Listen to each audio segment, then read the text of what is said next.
નમસ્કાર, good morning મિત્રો. નમસ્કાર મિત્રો, ગુડ મોર્નિંગ મિત્રો. ગઈ વખતે ચેપ્ટર 7 ના નીટનો પૂછાયેલા કેટલાક એમસીક્યુઝ અને થોડા વધારાના એમસીક્યુઝ પણ મેં તમને આપ્યા. મિત્રો, તમે એનો સંપૂર્ણ રીતે સારી રીતે અભ્યાસ કરી ચૂક્યા છો. મિત્રો, તમારા સંદર્ભ સાહિત્યમાંથી હું પ્રશ્નો ઉઠાઈ ગયો છું. તમે હું ધીમે ધીમે જ બોલું છું એટલે તમે રકમ પણ આસાનીથી લખી શકો, સમજી શકો અને એ પ્રમાણે તમે એમસીક્યુ સોલ્વ કરજો. આજે મિત્રો તમને કેટલાક બીજા નીટમાં પૂછાયેલા અને વધારાના એમસીક્યુઝ આપી દઉં. ચાલો પહેલો પ્રશ્ન જો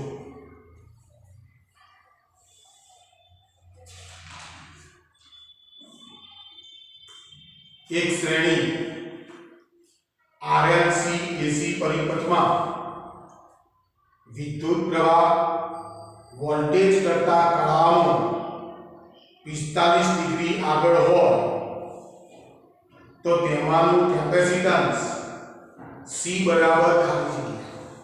મિત્રો, ફરી પાછું રકમ એક શ્રેણી RLC AC પરિપથમાં વિદ્યુત પ્રવાહ વોલ્ટેજ કરતા કળાનો 45 ડિગ્રી આગળ હોય તો તેનું કેપેસિટન્સ કેટલું થાય? હવે મિત્રો જો LCR AC શ્રેણી પરિપથો મને આપેલો છે. હવે મિત્રો એક વસ્તુ ખાસ ધ્યાનથી સમજો કે માત્ર ઇન્ડક્ટર હોય, માત્ર ઇન્ડક્ટર તો વિદ્યુત પ્રવાહ વોલ્ટેજની કળા કરતા π/2 જેટલો પાછળ, π/2 જેટલો એરો પાછળ, વિદ્યુત પ્રવાહ વોલ્ટેજની કળાથી π/2 જેટલો પાછળ એટલો કેપેસિટર તો વિદ્યુત પ્રવાહ વોલ્ટેજની કળાથી π/2 જેટલો આગળ. આ મિત્રો બરોબર હું તમને એક સૂત્ર યાદ કરાવું. જો એટલો ઇન્ડક્ટર હોય ને તો I Vm cos omega t minus π/2 ભાગ્યા ઓમેગા ઇન્ટુ t. આ સૂત્ર આપો. અને જો કેપેસિટર હોય તો I Vm cos omega t plus π/2 ભાગ્યા 1 omega c. આવું. તો મિત્રો જો ખરેખર આનો વિદ્યુત પ્રવાહ વોલ્ટેજથી π/2 જેટલો આગળ હોય તો એનો કળા તફાવત phi is equal to minus π/2 radian થાય. માઈનસ π. અને અહીં ગાડી આરો પાછળ છે તો એની phi એટલે એ પ્લસ π/2 રેડિયન. આ મિત્રો ખાસ ધ્યાન રાખજો. હા મિત્રો, મને અહીં ગાડી LCR પરિપથ આપેલો છે અને મને કહે કે વિદ્યુત પ્રવાહ વોલ્ટેજ કરતા કળાનો 45 ડિગ્રી જેટલો આગળ. હવે આગળ જો આગળ કીધો તો phi ની કિંમત માઈનસ લીધી તો અહીં phi is equal to minus 45 degree અથવા minus π/4 ડિગ્રી. મિત્રો આ ખાસ સમજો. હવે મિત્રો જો phi ની કિંમત મને આપી દીધી તો મિત્રો tan phi ની કિંમત મૂકું.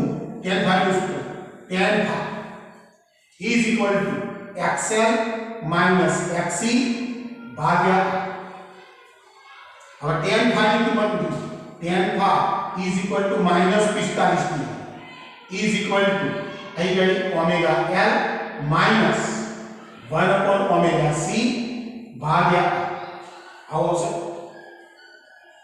હવે tan minus 45 એટલે minus 1 થશે minus 1 is equal to omega l minus 1 upon omega c ભાગ્યા આગળ આપણે minus r is equal to omega l minus 1 upon omega c હવે આ તો c જોઈએ એટલે 1 upon omega c ને આમ 1 upon omega c is equal to omega l plus આવો છે હવે મિત્રો જો કે મારે તો c જોઈએ મારે c એટલે 1 upon c is equal to omega square l plus omega into r આવું થશે અથવા તો હું આવું કરું ઓમેગા ને બહાર આપું અને ઓમેગા l plus r આવું હવે આનો વ્યસ્ત કરવો પડે તો c is equal to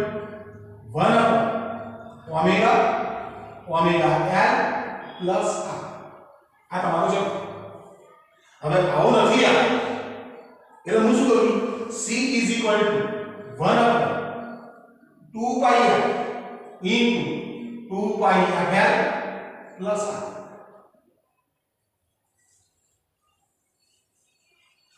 ચલો ઓકે છે હવે આપણા પાઠ્યપુસ્તકોમાં મિત્રો આવૃત્તિને ન્યુ વર્ડ બનાવો આવો સંકેત આપો એટલે તમે ખાસ ધ્યાન રાખજો કે 2 pi r into 2 pi r plus capital R હવે મિત્રો જો આ તમે ધ્યાન નહીં રાખો ને તો શું થશે ખબર તમને જો tan phi ની કિંમત માની લો કે તમે પ્લસ લઈ લીધી 45 તો આ પ્લસ આવશે એટલે અહીં ગાડી છે ને આની કિંમત એ માઈનસ આવવાની અને વિકલ્પમાં બંને હશે એટલે આ વસ્તુ ખાસ ધ્યાન રાખજો કે વિદ્યુત પ્રવાહ અહીં ગાડી જે તમે લખો છો માઈનસ pi by 2 લખો છો તો અહીં પ્લસ phi ની કિંમત આવું યાદ રાખો અને અહીં ગાડી આ તમે પ્લસ લખ્યા તો આ તમારો ખરાબ ભાવ અને એક ફેઝર ડાયાગ્રામ ઉપરથી આસાનીથી સમજી શકાય પણ આ તો યાદ રાખવાની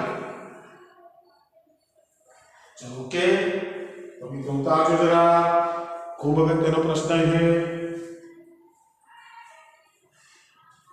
ચલો આગળ વધીશું મિત્રો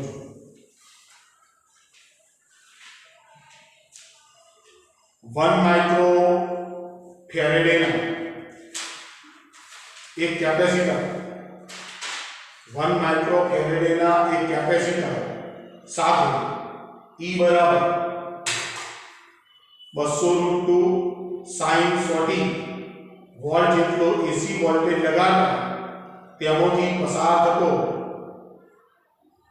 વિદ્યુત પ્રવાહ ખાલી જગ્યા મિલી એમ્પિયર હશે મિત્રો ધ્યાનથી મિત્રો આ પ્રશ્ન તો આવી ગયો લાગે 1 माइक्रो फैराडेना एक कैपेसिटर साथ E बराबर 200√2 sin 40 वोल्ट જેટલો એસી વોલ્ટેજ લગાડતા તેમાંથી પસાર થતો વિદ્યુત પ્રવાહ ખાલી જગ્યા મિલી એમ્પિયર થાય ચલો ગણી નાખીએ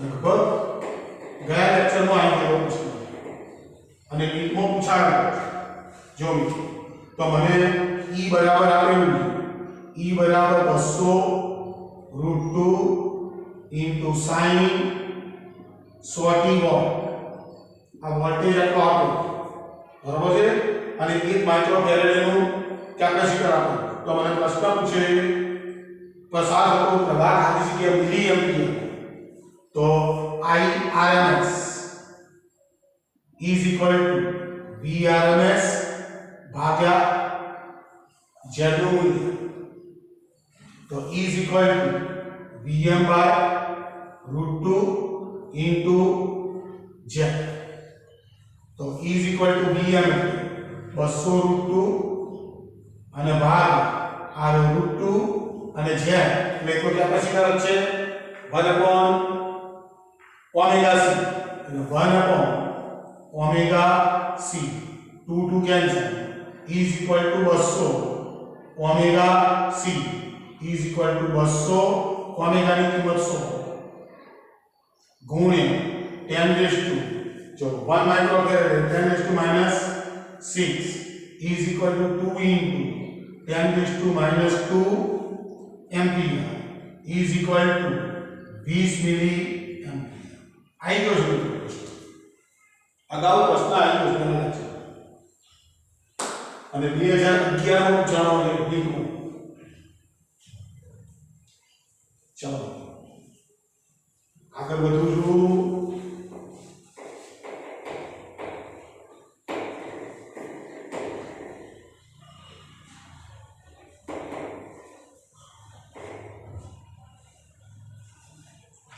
चलो मैंने एक आलेख दौरी आपेलो है ये आलेख आवो दौरेलो है आरो बी आपेलो है અહીંયા સમય આપેલો છે અને આલેખમાં આવું બતાવ્યું છે આ વોલ્ટેજનું મહત્તમ મૂલ્ય આ t/2 સમય અડધા આવર્તકાળ જેટલો સમય ગ્રાફ આવો દોરો आई गाड़ी ફરીથી અડધો આવર્તકાળ પૂરો થયો વળી પાછો અહીંયાથી આમ આપી આવો મને આલેખ પૂરું મિત્રો પ્રશ્ન શું પૂછ્યો આલેખમાં દર્શાવેલા વોલ્ટેજ માટે તેનું આરએમએસ મૂલ્ય કેટલું હશે આરએમએસ આનું આરએમએસ મૂલ્ય શોધવાનું હવે મિત્રો જો આરએમએસ મૂલ્ય શોધવું હોય તો આરએમએસ કેવી રીતે શોધાય આરએમએસ RMS तो पहला तो તમારે જે વોલ્ટેજ આપેલો હોય એનો તમારે વર્ગ કરવો વર્ગ કર્યા પછી એક આવર્તકાળ સુધી એનું તમારે સરેરાશ મૂલ્ય શોધવું પડે અને સરેરાશ મૂલ્ય શોધ્યા પછી એનું તમારે વર્ગમૂળ કાઢવું પડે હવે મિત્રો આનો શું થાય કે એક આવર્તકાળ સુધી તમે જશો ને તો આનો તો વોલ્ટેજની કિંમત 0 છે એટલે આનું તો સરેરાશ નીકળવાનો કોઈ પ્રશ્ન નથી તો તમારે માત્ર આનું અડધા આવર્તકાળ સુધી સરેરાશ શોધવું પડે તો આનું પહેલા સ્ક્વેર કરવું પડશે તો સરેરાશ of v square is equal to 1 upon t integration of 0 થી t/2 into v0 નો સ્ક્વેર into dt આવું કરવું પડશે તમને કદાચ એમ થાય કે સર કે તમે એની લિમિટ t/2 લીધી तो અહીં કરી 1 upon t/2 કેમ ના કરે તો ના કરે મેં ખરેખર સરેરાશ કોના પર શોધી લીધી એક આવર્તકાળ એટલે આની કિંમત તો ઓલરેડી 0 છે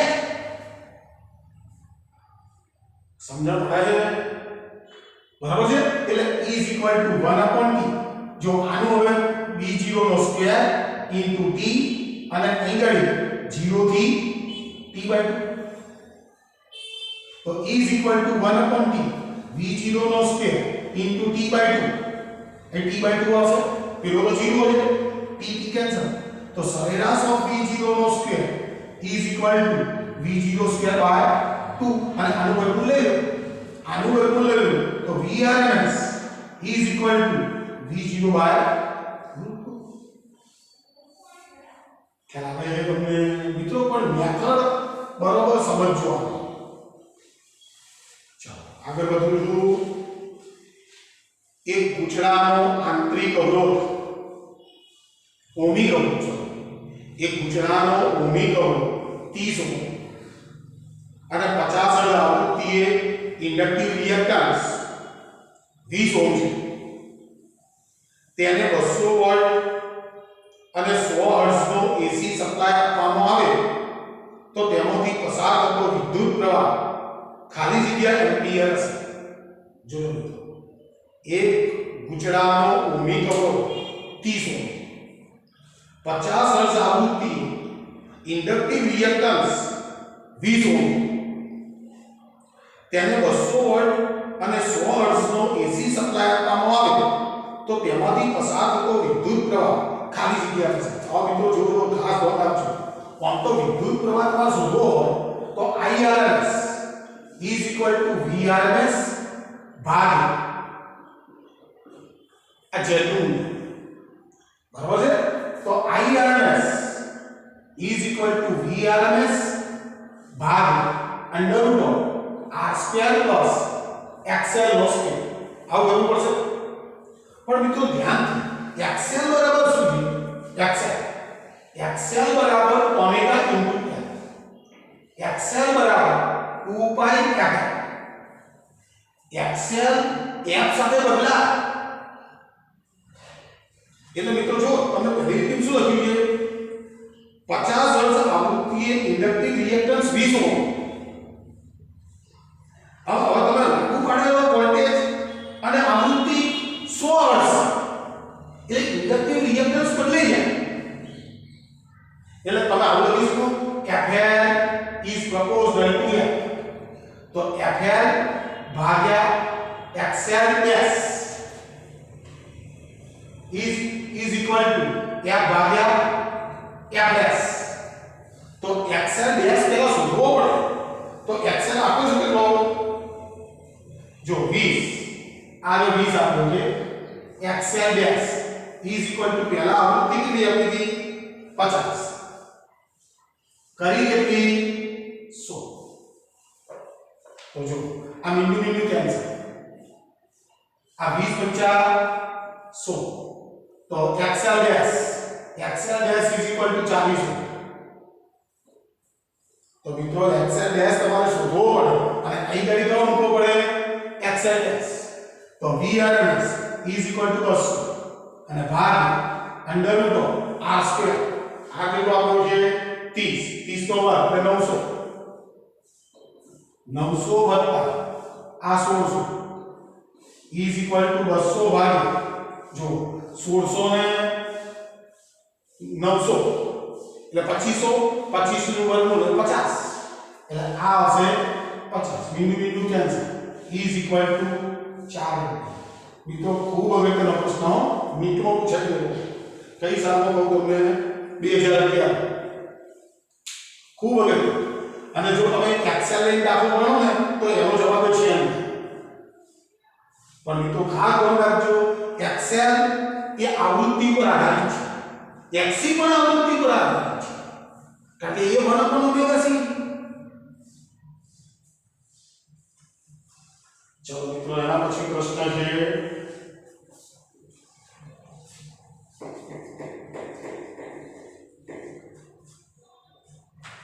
चलो यहाँ पछीनो प्रश्न एक श्रेणी RLC AC परिपथમાં પહેલા ફક્ત ઇન્ડક્ટર અને ત્યારબાદ ફક્ત કેપેસિટર કાઢતા કડા તફાવત બંને વખતે π/3 મળે છે હવે જો મારા પાસે LCR પરિપથ એને શું કર્યું એની અંદરથી પહેલા ખાલી ઇન્ડક્ટરને કાઢી નાખ્યું એટલે RC AC શ્રેણી પરિપથ થઈ ગયો અને પછી શું કર્યું એને કેપેસિટરને કાઢી એટલે RL AC શ્રેણી પરિપથ થઈ ગયો પણ થયું એ બંને વખતે કડા તફાવત કેટલો મળ્યો π/3 તો મને પ્રશ્ન શું પૂછ્યો તો આ પરિપથનો પાવર ફેક્ટર કેટલો આ પરિપથનો પાવર ફેક્ટર મને ઓપ્શન આપેલો 1/2 1/√2 1√3/2 આવા કઈ ઓપ્શનો આપેલા ફરી પાછું જોઉં તો આ પરિપથનો પાવર ફેક્ટર મિત્રો પાવર ફેક્ટર છે પાવર ફેક્ટર તો power factor is equal to cos phi is equal to cos π/3 cos π/3 એટલે cos sin 1/2 હવે મિત્રો આ પ્રશ્નનો અર્થ કેટલાક લોકો જુદો પણ મને જે એમાં પહેલા ફક્ત ઇન્ડક્ટર અને ત્યારબાદ ફક્ત કેપેસિટરને કાઢતા કડા તફાવત બંને વખતે π/3 મળે છે એટલે એ પ્લસ હશે ને માઈનસ હશે પણ cos એ યુગ્મ વિધેય cos એ યુગ્મ વિધેય એટલે કોઈ પ્રશ્ન રહેતો નથી चलो मित्रों आगे बढ़ूं છું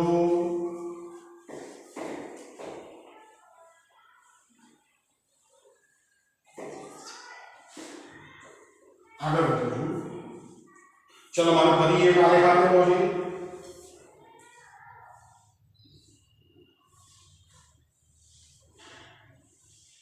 અહીંયા સમય લીધો છે, અહીંયા પ્રવાહ છે. આ સૂર્ય છે, પ્રવાહ વધી ગયો કેટલા સમય સુધી? t/4 જેટલા સમય સુધી વધી ગયો. પછી એ સ્ટેડી થઈ ગયો કેટલા સમય સુધી? t/2 જેટલા, એટલે 2t/4 લખી દીધું. એટલે t/2 થયો ને, t/2 થયો. વળી પાછો ઘટવા માંડ્યો અને 3t/4 જેટલા સમય સુધી પ્રવાહ ઘટે. હવે મિત્રો આલેખ આપણને આપેલો પ્રવાહ વિરુદ્ધ સમય. હવે પ્રશ્ન પૂછું છું. એક ઇન્ડક્ટરમાંથી પસાર થતો વિદ્યુત પ્રવાહ સમયની સાથે એક ઇન્ડક્ટર પસાર થતો વિદ્યુત પ્રવાહ સમયની સાથે આલેખમાં દર્શાવ્યા પ્રમાણે બદલાય છે. તો ઇન્ડક્ટરના બે છેડાઓ વચ્ચે વોલ્ટેજ સમયની સાથે નીચેના પૈકી ખાલી જગ્યા વિકલ્પમાં દર્શાવ્યા પ્રમાણે બદલાશે. આવો હવે મિત્રો જો અહીંયા શું થાય છે એ જો અહીં પ્રવાહ વધી રહ્યો છે. t થી t/4 જેટલા સમય સુધી પ્રવાહ વધી રહ્યો છે. બરાબર? I વધે આટલા સમય સુધી I વધે. પાછો સૂર્ય રીતે વધે. આ બરોબર ધ્યાનથી સમજો. આ સૂર્ય રીતે વધે એટલે di/dt એ પ્રવાહના ફેરફારનો દર is greater than 0 છે. Means plus. तो ये वक्त E जे माइनस L इंटू di/dt. तो E ની કિંમત એ વખતે ઋણ છે.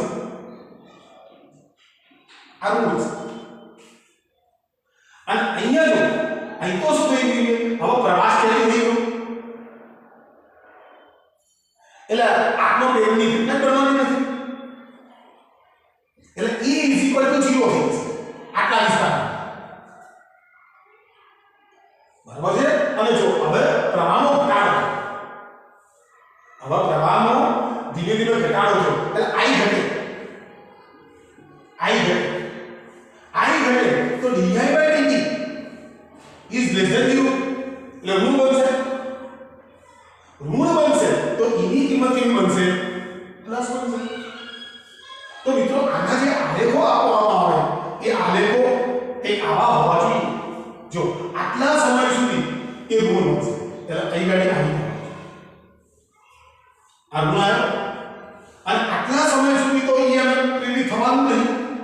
હવે આટલા સમય સુધી E પ્લસ આવે.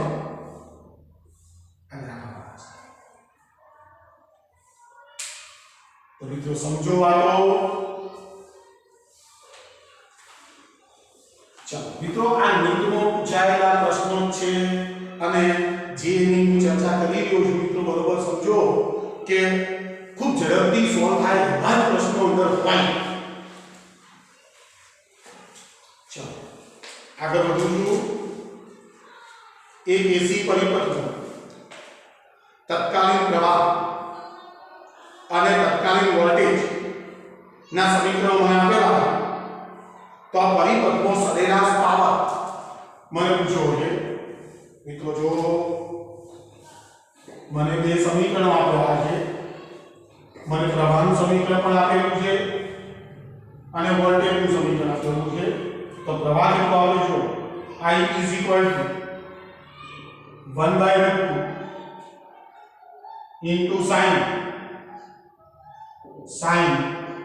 100πt ampere. અને મને વોલ્ટેજ આપેલો છે V = 1/2 into sin 100πt plus π/3. અને મને પ્રશ્ન પૂછ્યો કે એનો સરેરાશ પાવર કેટલો થાય. મિત્રો આવા પ્રશ્નો અડધી મિનિટથી વધારે ના થાય શું કરતા? તો power P is equal to જો Vrms into Irms Irms into cos phi, तो is equal to Vm by root 2 into Im by root 2 into cos pi by 3. अब Vm કેટલા તો 1 by root 2 એટલે Vm by root 2 એટલે 1 by 2 થશે. અહીં ઘડી Im કેટલો 1 by root 2 એટલે 1 by 2 થશે અને આ કેટલો થશે cos sin એટલે 1 by 2. તો 2 4 2 1 पावर p बराबर 1 भाग्या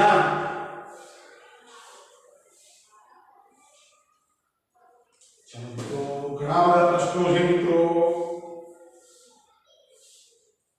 ચલો મને પ્રશ્ન પૂછ્યો છે L જેટલા આત્મપ્રેરકત્વ વાળા ગુજરાત એક બલ્બ અને એક એસી ઉદ્ગમ સાથે જોડવામાં આવે છે.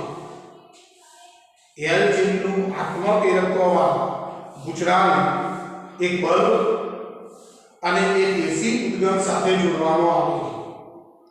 આ બલ્બની ઉજ્જવળતા ઘટાડવા માટે ખાલી છે ઉજ્જવળતા ઘટાડવી તો એના માટે મને ઓપ્શન આપેલો છે. ગુચરામાંના આટાની સંખ્યા ઘટાડવી જોઈએ. ગુચરામાં જે આટા આવેલા છે એ મારે ઘટાડવા છે. Xc બરાબર XL જેવા રિએક્ટન્સ વાળું કેપેસિટર ઇન્ડક્ટરની સાથે શ્રેણીમાં ઉમેરવું જોઈએ. XL બરાબર Xc. હવે XL બરાબર Xc થાય જો કેપેસિટર મૂકો તો પરિપથનો ઇમ્પિડન્સ ઘટી જાય અને ઇમ્પિડન્સ ઘટી જાય તો પ્રવાહની કિંમતો વધી જાય. ખ્યાલ આવે છે? એટલે એ તો ઓપ્શન ખોટો છે. ગુજરાતમાં લોખંડના સળિયાને ગર્ભ તરીકે રાખવો જોઈએ. ગુજરાતમાં લોખંડના સળિયાને ગર્ભ તરીકે રાખવો જોઈએ.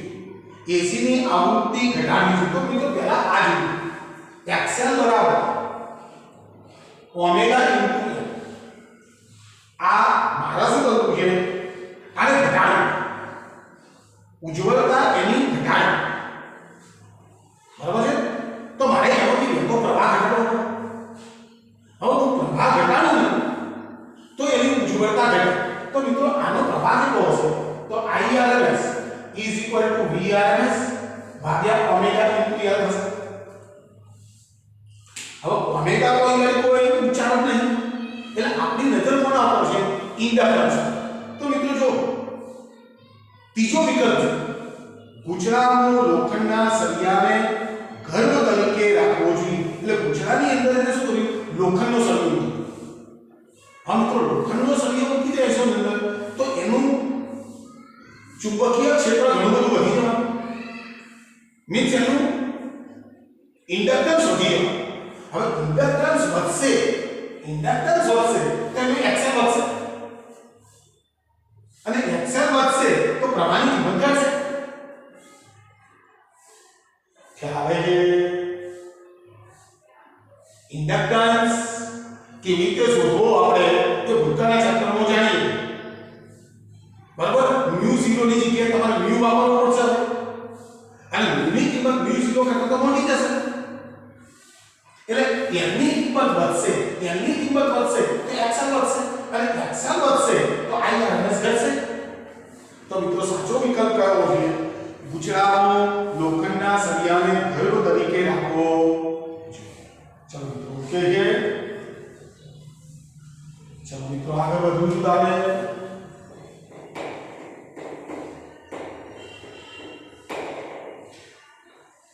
ચલો આગળ એક ટ્રાન્સફોર્મર પ્રાથમિક ગુચડા સાથે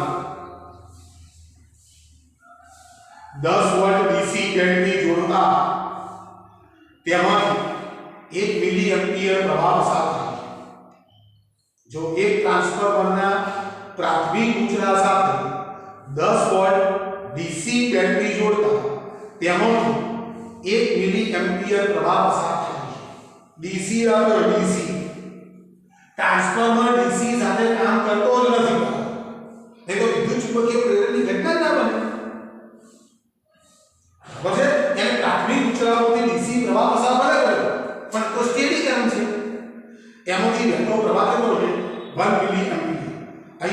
પ્રાથમિક અને ગૌણ કૂતરામાં આંકાઓની સંખ્યા અનુક્રમે 50 અને 100 હોય તો ગૌણ કૂતરાનો વોલ્ટેજ અને પ્રવાહ અનુક્રમે ખાલી જગ્યા પર 0. ગૌણ કૂતરામાં પૂછ્યું નહીં. હવે વિદ્યુત ચુંબકીય પ્રેરણની ઘટના કરવાની નથી. તમને એમ થાય કે સાહેબ ચુંબકીય ક્ષેત્ર રેખાઓ જે નીકળશે એ ગૌણ કૂતરા સાથે સંકળાયેલી નહીં હોય. હશે પણ બદલાશે નહીં. ખ્યાલ આવે છે તમને? બદલાય તો વિદ્યુત ચુંબકીય પ્રેરણની ઘટના બને. એ સિવાય તો બનતી નહીં. એટલે જો ગૌણ કૂતરાનો વોલ્ટેજ અને પ્રવાહ આવ્યો છે બંને શૂન્ય હોય. ચાલો મિત્રો, એટલે કેટલાક પ્રશ્નો મિત્રો એવા છે કે જે તમે વાંચી પહેલી લીટીમાં જ ખબર પડી જાય કે આપણો જવાબ આવો આવશે. ચલો એમ 90% કાર્યક્ષમતા ધરાવતું એક ટ્રાન્સફોર્મર, એની કાર્યક્ષમતા 90%. ટ્રાન્સફોર્મર 200 વોલ્ટ અને 3 કિલોવોટ પર કાર્ય કરે છે. જો તેના ગૌણ કૂતરામાં 6 એમ્પિયર પ્રવાહ હોય તો ગૌણ કૂતરાનો વોલ્ટેજ અને પ્રાથમિક કૂતરાનો પ્રવાહ અનુક્રમે ખાલી જગ્યા અને ખાલી જગ્યા હશે. હવે કાર્યક્ષમતા આપીશું તો જોજો. 90% કાર્યક્ષમતા ધરાવતું એક ટ્રાન્સફોર્મર 200 વોટ અને 3 કિલોવોટ પર કાર્ય કરે છે. પહેલા તો કાર્યક્ષમતા મેં વાત કીધું હતું. કાર્યક્ષમતા આપેલી છે 90% is equal to output power ભાગ્યા ઇનપુટ પાવર. ઇનપુટ પાવર હવે મને શું કહે છે? 90% કાર્યક્ષમતા ધરાવતું એક ટ્રાન્સફોર્મર 200 વોટ એટલે ઇનપુટ વોલ્ટેજ 200 અને 3 કિલો વોટ ઉપર કાર્ય કરે. 3 કિલો વોટ એટલે ઇનપુટ પાવર આપેલો એટલે is equal to જો આઉટપુટ પાવર એમનો એમ રાખો અને 3 ગુણ્યા 10⁻³ થશે. આ 90 ભાગ્યા 100 તો આઉટપુટ પાવર તમને મળી જશે. તો output power is equal to મીંડું કેન્સલ અહીં ગણી 9 ગુણ્યા 3 ગુણ્યા 10⁻³ ભાગ્યા 10 એટલે આ જતો રહ્યો is equal to તો 9 તરી 27. આ 2700 આઉટપુટ પાવર આવે. આવો આઉટપુટ પાવર 2700 વોટ છે. હવે મને પ્રશ્ન શું પૂછ્યો છે? પ્રશ્ન જો 90% કાર્યક્ષમતા ધરાવતું એક ટ્રાન્સફોર્મર 200 વોટ અને 3 કિલો જેના ગૌણ કૂતરામાં 6 એમ્પિયર પ્રવાહ પસાર થાય તો મિત્રો આ આઉટપુટ પાવર એટલે V2 into I2 is equal to 2700. હવે V2 કે E2 તમે જે કહો એ E2 અને પ્રવાહ કરો 6 is equal to 2700.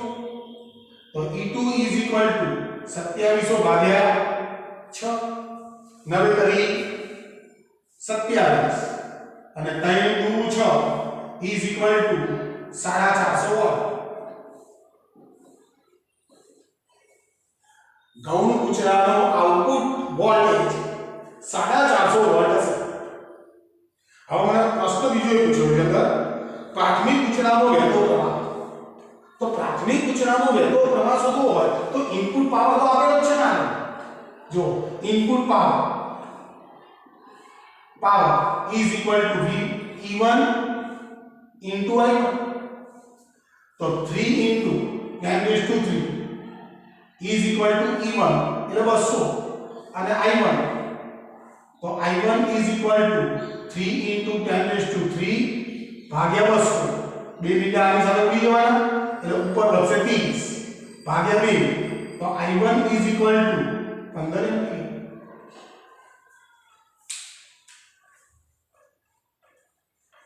ચલો મિત્રો ઓકે. તો મિત્રો તમારા જે જવાબો આપ્યા છે એ જવાબની અંદર સી વિકલ્પ સાચો હતો પણ પ્રવાહ ખોટો આવ્યો હતો. તમે ચેક કરજો પ્રવાહ નથી ખોટો. ચલો મિત્રો પ્રશ્નો રહી જાય છે ઝડપથી સોલ્વ કરાવું છું.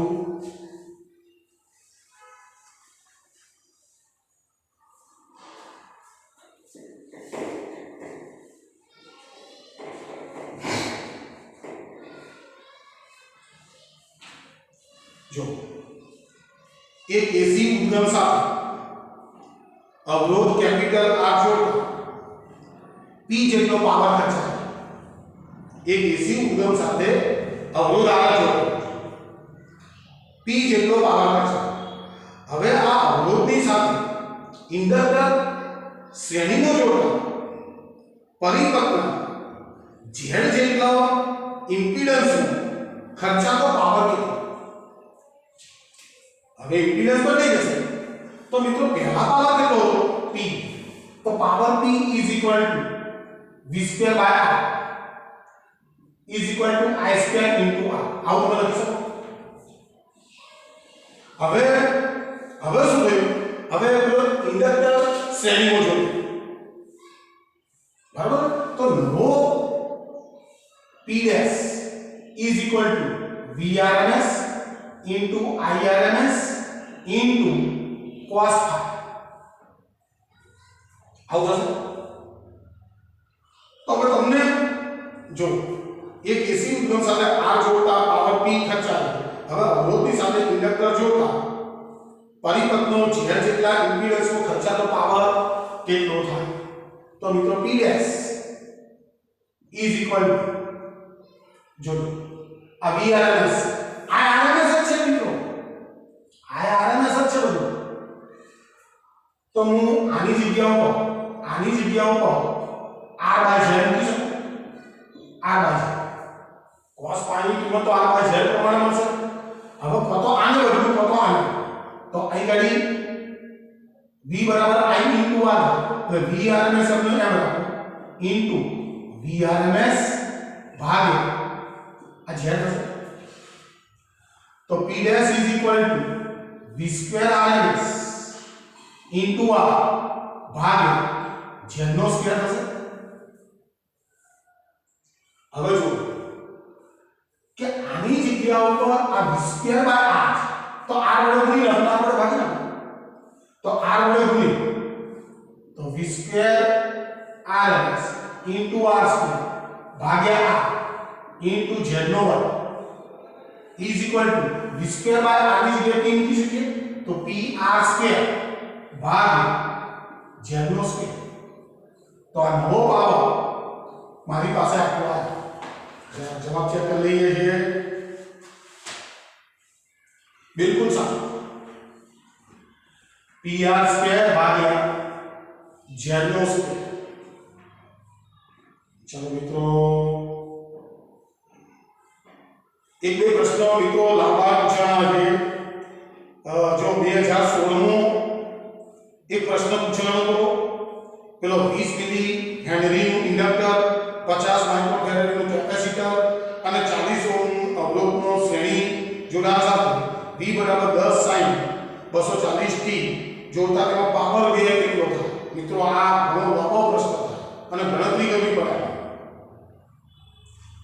પછી એક પ્રશ્ન મિત્રો લગભગ 2018 નો પૂછવાનો છે. એમાં પણ એવું છે 20 મિલી હેનરીનું ઇન્ડક્ટર, 100 માઇક્રોફેરાડનું કેપેસિટર અને 50 ઓહ્મનો અવરોધ. મિત્રો આની પાવર વ્યય શોધવાનો હતો. આની ગણતરી જરા લોબી થાય. જો કે આવા પ્રશ્નો પૂછતા નથી પણ પૂછેલા છે એ હકીકત છે.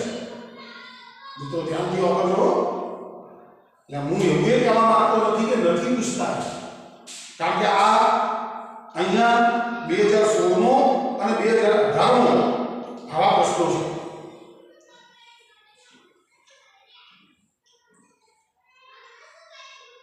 જો એક પ્રશ્ન પૂછેલો, એક આદર્શ કેપેસિટર C સાથે નાનો signal voltage V = V0 sin ωt લગાડવામાં આવે છે તો ખાલી કયું છે? કેપેસિટર. તો કેપેસિટર 2 વોલ્ટેજ પ્રવાહ આપે.